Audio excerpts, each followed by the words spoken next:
बात Perl wine से हुई है। और पर्ल वाइन में जो खेल है हमारा वो डीपी का खेल है, जिसमें हमारी एक्सपेक्टेशन जो 32 लाख से 1400 करोड़ तक की इनकम को अर्न करने की है। उसमें मेजर जो रोल प्ले करता है हमारा डायरेक्ट रेफरल से हमारा इमीडिएट इनकम था। और अगर अभी देखें, जब से दोबारा से शुरू हुआ है, लोगों ने इस पे फोकस नहीं किया है। क्यों? क्योंकि पीवीसी मेटा साथ में चल रहा था और पीवीसी मेटा पे सबने फोकस किया हुआ है। तो जो लोग रेगुलर इनकम कर रहे थे रेफरल के माध्यम से, उनका क्रम भी टूट गया है। और इसको लेके बहुत सारी चीज़ें मार्केट में भी चल रही हैं, हम सभी के दिमाग में भी चल रहा है कि क्योंकि टोकन फार्मिंग में तो घुस गया सिस्टम, लेकिन हमें इधर डीपी कुछ आ नहीं रहा है। और हमारी एक्सपेक्टेशन ये है कि भाई सारी डीपी आ जानी चाहिए थी। तो निश्चित रूप से हमारा एक्सपेक्टेशन हाई है, पर वो अभी तक सिस्टम पूरा नहीं कर पा रहा है। और ये जो सिस्टम की कमी है, इसके बारे में हम सब डे वन से जानते हैं। या तो इनके डेवलपर कहीं ना कहीं इन चीज़ों को दुरुस्त नहीं कर पा रहे हैं, या ये कंपनी की स्ट्रेटजिक रोड मैप है या मूव है, जिससे हम लोग समझ नहीं पा रहे हैं और कंपनी समझ रही है। क्योंकि जब पीवीसी मेटा आया था तो इन्होंने 7 स्टेप का अपना रोड मैप शेयर किया, जो कायदे से किसी भी कंपनी को जब शुरू करती है अपना कोई प्रोडक्ट, तो शुरू में करना चाहिए। उसके बारे में पूरा हाइप क्रिएट होता है और बाद में जीरो निकलता है। उसके बाद ये अपना रोड मैप सामने लाते हैं, तो हम लोगों को पता चला कि नहीं, कि इनका प्रोग्राम बहुत अच्छा है, आगे चल के हम सबको इसमें भी फ़ायदा होने वाला है। तो हम सभी लोग सीड फंडिंग से जुड़ना शुरू कर दिए। अब दो चीज़ समझना है। अगर आप पीबीसी मेटा के बारे में जानना चाहते हैं तो ये प्योरली क्रिप्टो मार्केट से रिलेटेड है। और क्रिप्टो में जब आप जाएंगे तो वहाँ पे 3-4 तरीके से आपको इन्वेस्टमेंट करना पड़ता है। तो सबसे इजी इन्वेस्टमेंट है जो मार्केट में किसी भी क्रिप्टो का रेट जो चल रहा है, उस रेट से हम उसको ख़रीद लें और वेट करें रेट बढ़ने का और उसके हिसाब से बेचें। जो नॉर्मली वो लोग करते हैं जिनके पास बहुत फंड है और वो पैसे से पैसा बनाते हैं। सेकेंड कैटेगरी में हम जैसे लोग हैं जो माइनिंग में जाते हैं या टोकन फार्मिंग में जाते हैं। माइनिंग क्या है? माइनिंग में यही क्रिप्टो जो टोकन है, जब वो बनता है तो उसकी जो मतलब पैदावार है, जिसको माइनिंग करके निकाला जाता है, बोलते हैं कि 1 कॉइन, 2 कॉइन, 10 कॉइन, ये कुछ लोग मिलके निकालते हैं और अपने पास स्टोर करते हैं। और जब ये मार्केट में लॉन्च होता है तो मार्केट के रेट के हिसाब से, अपनी सहूलियत के हिसाब से हर आदमी बेचता है और उसका फ़ायदा कमाता है। तो उसमें आदमी 2 से 3 साल अपना टाइम लगाता है, पैसा तो नहीं लगा। और कुछ लोग पैसा लगा के भी माइनिंग करते हैं स्पीड बढ़ाने के लिए। अगर नॉर्मल जैसे आप देखेंगे बहुत सारे जो नए टोकन लॉन्च होते हैं तो उसकी फ्री माइनिंग भी होती है। तो हम सब अभी तक पर्ल वाइन के बारे में जानते थे, अब पीवीसी मेटा के थ्रू हम क्रिप्टो मार्केट में घुस रहे हैं। तो आपके पास बहुत सारे ऑप्शन भी हैं जहां आप जाके फ्री माइनिंग भी कर सकते हैं और उन क्रिप्टो को भी अपने पास स्टोर करने की सीख सकते हैं और वहां से भी कमा सकते हैं। तो अगर देखा जाए तो ये पीवीसी मेटा ने आपको एक और नई दुनिया दिखाई है, जिसके बारे में हम सभी अनभिज्ञ थे या डरते थे हाथ डालने से। तो हम सबको एक बार वो भी देखना पड़ेगा कि इसकी लर्निंग हमें जो मिल रही, उसकी इनकम अगर हम उसको सीखने जाते तो हमें क्या खर्च करना पड़ता। एक नज़रिया ये है। अब एक मुद्दा था कि हमने रेफरल बाय डिफ़ॉल्ट कंपनी का डाल दिया। देखो, कंपनी भी बहुत समझदार है। जब ये दोबारा क्रिप्टो में लेके आया है तो उसने जानबूझ के अपना रेफरल डाला है।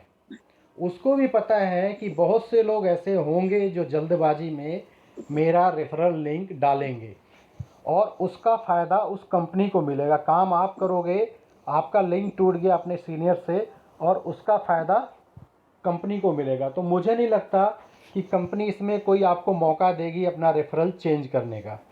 तो आप जिससे हो चुकी है गलती, या तो सिस्टम से जुड़े नहीं हैं या अपने सीनियर लीडर से जुड़े नहीं हैं, तो उनको अब उसी रास्ते पे मुझे लगता है कि चलना पड़ेगा। या बीच में जब हम टोकन फार्मिंग की कंडीशन में पहुंचेंगे, अपने डीपी से, तो शायद मौका मिले। हो सकता है कि लोगों के डिमांड पे मौका दे दे कि अगर आपका रेफरल किसी को करेक्ट करना है तो वो कर सके। उस समय हमें एक बार जैसे कि एड्रेस चेंज करने का परलवाइन में था, 20 डीपी 50 डीपी लेके मौका मिलता था।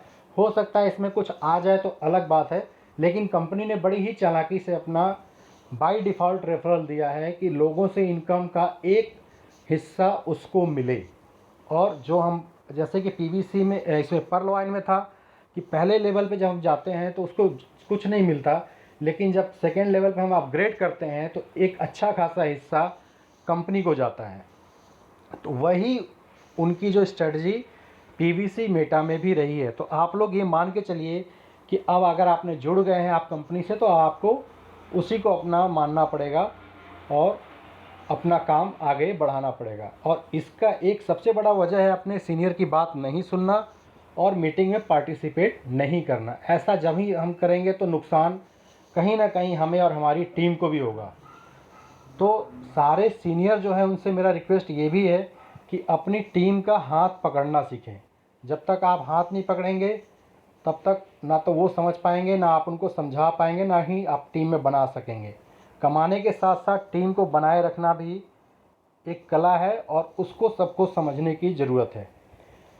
अब इसके अंदर आपने देखा होगा परफॉर्मेंस रेफरल में की बात करता है, लेवल वाइज 20 लेवल की बात करता है, वहाँ से इनकम आएगी। ये इनकम नहीं आएगी, जो आप फार्मिंग करेंगे उसकी स्पीड बढ़ेगी। वो स्पीड एक लेवल पे करेंगे तो 20% बढ़ेगी, उसके नीचे जाएंगे तो 19% बढ़ेगी।